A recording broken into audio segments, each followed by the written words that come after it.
Hello friends, today we are going to discuss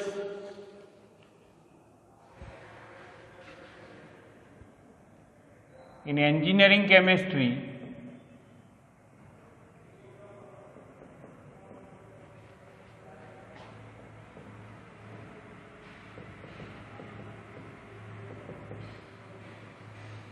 our topic is types of catalysts.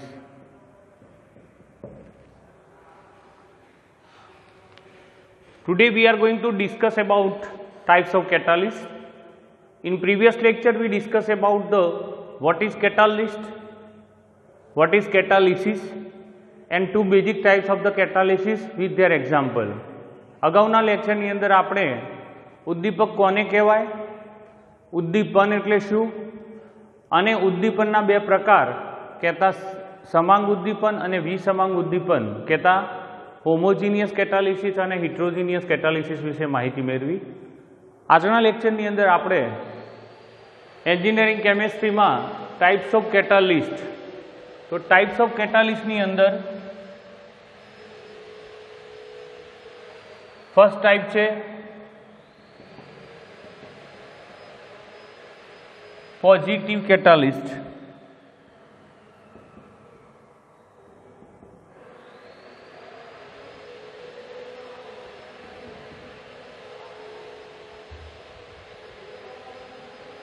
First of all, we discuss about the types. One is positive catalyst, कहता धन उद्दीपक. The catalyst which increases the rate of chemical reaction.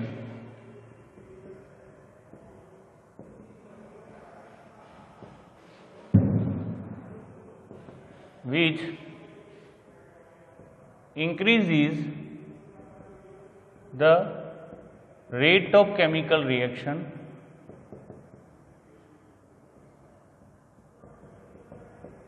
is called positive catalyst, right? Positive catalyst કોને કહેવાશે? The catalyst which increases the rate of chemical reaction is called positive catalyst. કહેતા ધન ઉદ્દીપક, જે ઉદ્દીપક પ્રક્રિયાના વેગમાં વધારો કરશે, જે ઉદ્દીપક રાસાયણિક પ્રક્રિયાના વેગમાં વધારો કરે છે તેને ધન ઉદ્દીપક કહે છે. For example,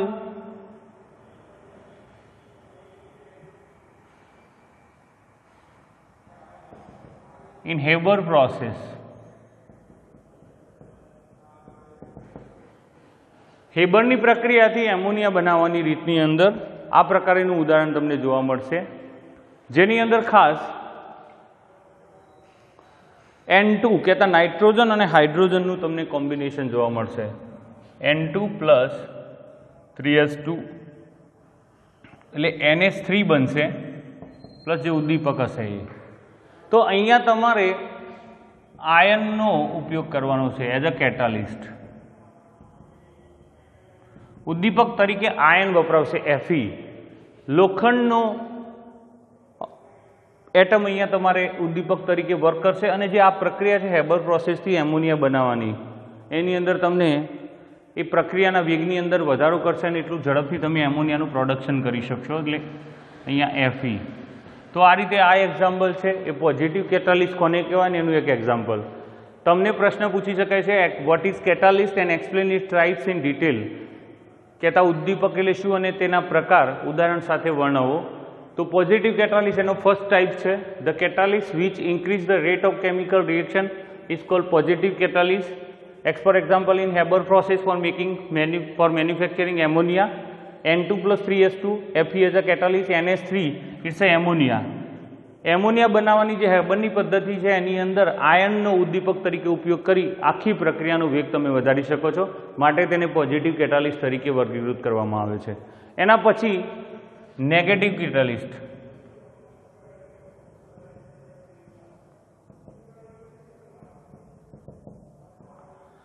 તો આનાથી ઊંધું, the reverse process of the positive, the catalyst which decreases the rate of chemical reaction, the catalyst which decreases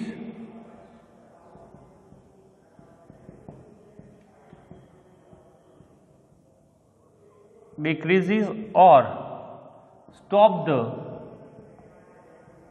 chemical reaction is called as negative catalyst, કહેતા ઋણ ઉદ્દીપક. તો જે ઉદ્દીપક રાસાયણિક પ્રક્રિયાના વેગમાં ઘટાડો કરે અથવા એને બંધ કરી દે, એને સ્ટોપ કરી દે, એ પ્રકારનો જે ઉદ્દીપક છે એને નેગેટિવ કેટાલિસ્ટ કહીશું, ઋણ ઉદ્દીપક કહીશું. ઋણ ઉદ્દીપકની અંદર આપણે કહી શકીએ earlier chloroform was used as an anesthetic.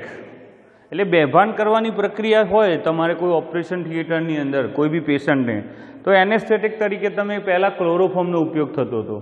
તો એ ક્લોરોફોર્મ જો ઓક્સિજનના સંપર્કમાં આવે, the process in with the oxygen, તો એ કાર્બોનિલ ક્લોરાઇડમાં ટ્રાન્સફર થઈ જાય છે. ક્લોરોફોર્મનું કાર્બોનિલ ક્લોરાઇડમાં શું થઈ જાય છે? ટ્રાન્સફર થઈ જાય છે. તો જે એનેસ્થેટિક તરીકે પહેલાં ક્લોરોફોર્મનો ઉપયોગ કરવામાં આવતો હતો, એ જો ઓક્સિજનના સંપર્કમાં આવે એની ઓક્સિડેશન થાય ક્લોરોફોર્મનું, તો કાર્બોનિલ ક્લોરાઇડમાં એ ઝડપથી પરિવર્તિત થઈ જતો હતો, ચેન્જ થઈ જતો હતો.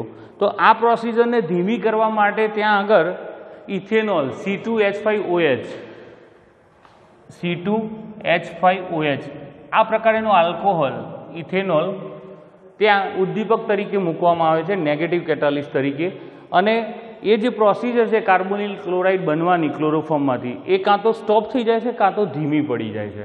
તો આ પ્રકારે નેગેટિવ કેટાલિસ્ટની અંદર the catalyst which decreases or stop the chemical reaction is called as negative catalyst. ઋણ ઉદ્દીપક એટલે કે જે પ્રક્રિયાના વેગમાં ઘટાડો કરશે અથવા તો પ્રક્રિયાને ત્યાં બંધ કરી દેશે, આ પ્રકારેનું જે છે એને તમે એની અંદર મૂકી શકો છો. હવે એનું એક્ઝામ્પલ આપણે સમજીએ. Chloroform earlier chloroform was used as a anesthetic in hospitals, right? And chloroform react with the O2 directly and converted into carbonyl chloride. So to stop or decrease these reactions procedure, we use C2H5OH ethanol as a negative catalyst to stop or reduce the procedure, right? Now એનું આપણે જોઈ લઈએ.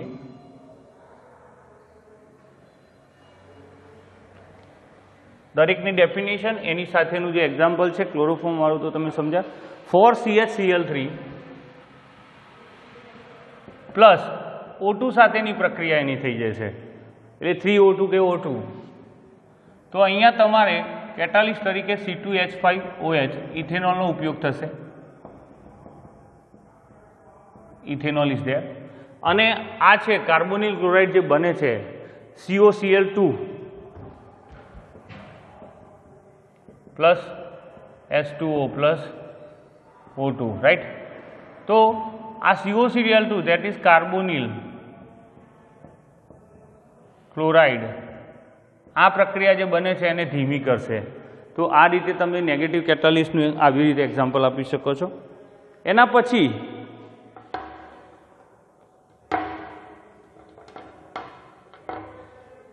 પછી third type છે which is auto catalyst.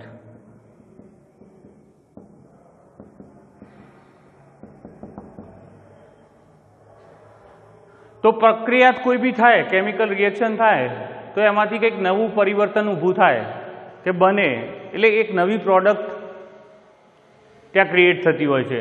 તો એ જે product છે, જે નિપજ છે, પ્રક્રિયાના અંતે ઉદ્ભવતી નિપજ છે, એ પોતે ઉદ્દીપક તરીકે વર્ક કરે, તો એને ઓટો કેટાલિસ્ટ કહેવામાં આવે છે, કહેતા સ્વયં ઉદ્દીપક કહેવામાં આવે છે. When one of the product of the reaction itself act as a when one of the product of the reaction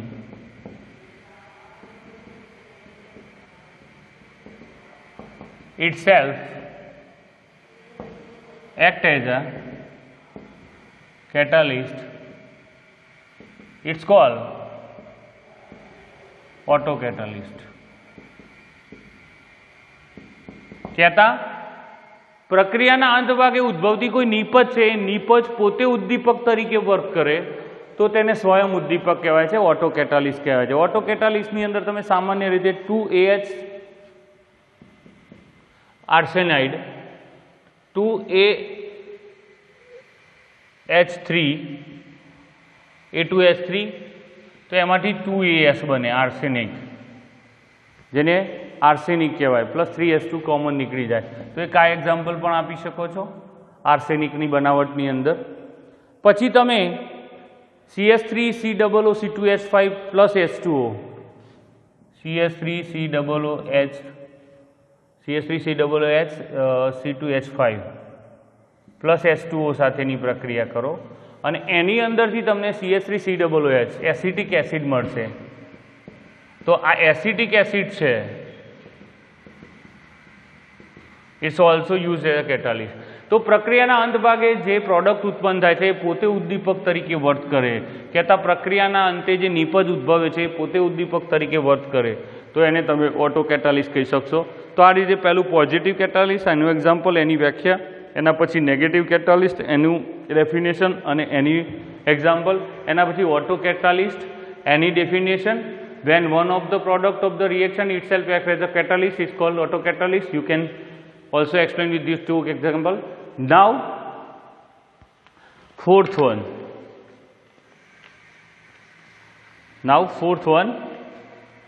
And the fourth one is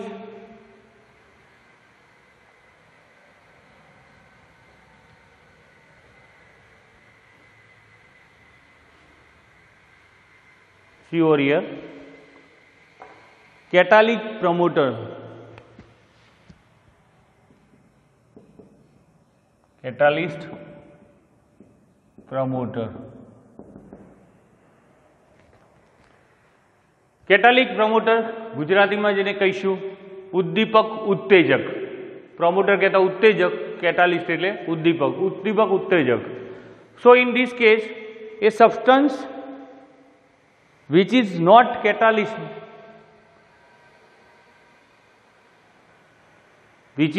catalyst, but it promotes the activity of catalyst and increases the rate of reaction.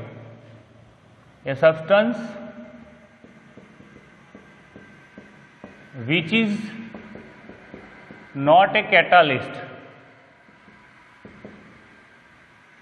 but promote the reaction and promote the activity of the reaction and also increases the rate of reaction is called catalyst promoter. Right? A substance which is not a catalyst, substance પોતે ઉદ્દીપક નથી પણ એની હાજરીમાં જો પ્રક્રિયા થાય તો એ પ્રક્રિયાના વેગની અંદર વધારો કરે છે, તો તેને કેટાલિક પ્રમોટર કહેતા ઉદ્દીપક ઉત્તેજક તરીકે માનવામાં આવે છે. ખાસ યાદ રાખજો, એ substance which is not as a catalyst but it promotes the activity of the catalyst reaction and also increase the rate of the reaction.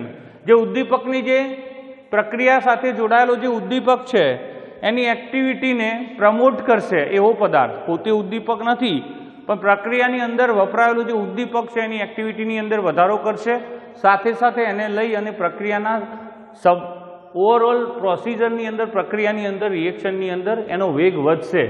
તો એ પ્રકારનો એનો જે પદાર્થ છે એને કેટાલિસ્ટ પ્રમોટર કહેતા ઉદ્દીપક ઉત્તેજક કહેવામાં આવે છે. આની અંદર પણ આપણે હેબર પ્રોસેસને ધ્યાનમાં લઈશું. N2+3H2 આપણે જાણીએ છીએ અહીંયા આપણે આયનનો ઉપયોગ કરેલો કેટાલિસ્ટ તરીકે. તો આયનની જોડે મોલિબ્લેડનમ MO એને મૂકવામાં આવે છે, મોલિબ્લેડનમ.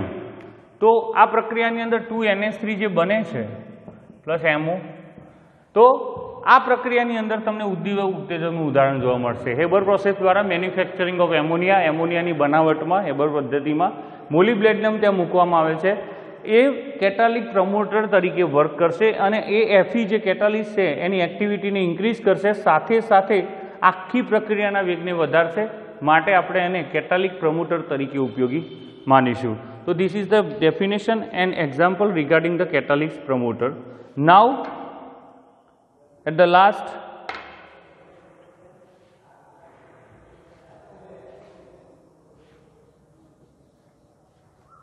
type, catalytic inhibitor.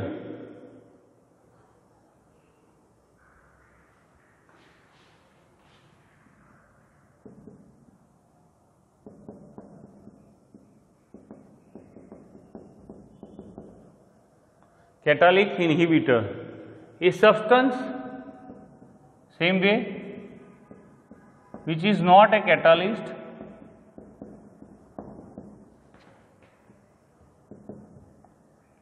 but it decreases or stop the reaction is called inhibitor.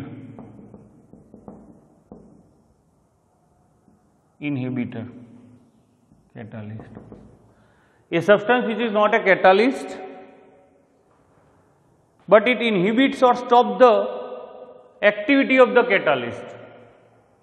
Stop the reaction कहता activity of catalyst.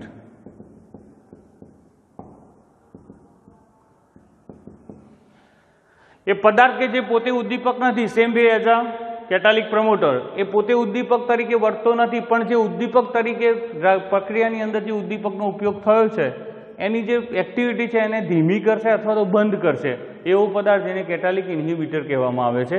એની અંદર ખાસ તમે ફરીથી આ જ આપણું N2+3S2 આપણે અહીંયા Fe ને લીધો હતો, બરાબર, ઉદ્દીપક તરીકે, પ્લસ હું સેમ એક્ઝામ્પલ એટલા માટે આપું છું કે તમને સરળતાથી યાદ રહે. Manufacturing of ammonia with the help of Haber procedure.